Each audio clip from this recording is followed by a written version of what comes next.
உன் பொன்னான நேரத்தை வீணான சிந்தனைக்காக வீணடிப்பது ஏனோ? போர்க்கடவுள் கந்தன் உன்னை தனியாக விட்டுவிடவே மாட்டான்.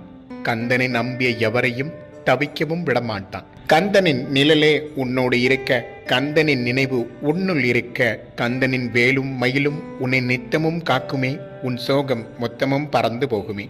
நாளைக்கான தினத்தை குறித்து கவலைப்படாதே, அதை கந்தனிடம் விட்டுவிடு. இன்னைக்கான சந்தோஷத்தை குறித்து கொண்டாட மறந்து விடாதே. கந்தனின் விருப்பம் என்ன தெரியுமா? நீ மகிழ்ச்சியாக இருப்பது மட்டும்தானே.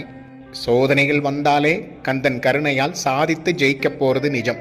கந்தனின் அருள் உனக்குள் இருக்க உன்னை வீழ்த்த யாராலும் முடியாது. பிறரை வீழ்த்துவது வெற்றி அல்ல, எல்லோரையும் வெற்றி பெற வைத்து வாழ்வதே உண்மையான வெற்றி. அதுதான் நம் தமிழ் ஆதவன் போர்க்கடவுள் வெற்றிவேலை நமக்கு சொல்லி தந்தது. வெற்றிவேல் முருகனுக்கு அரோகரா.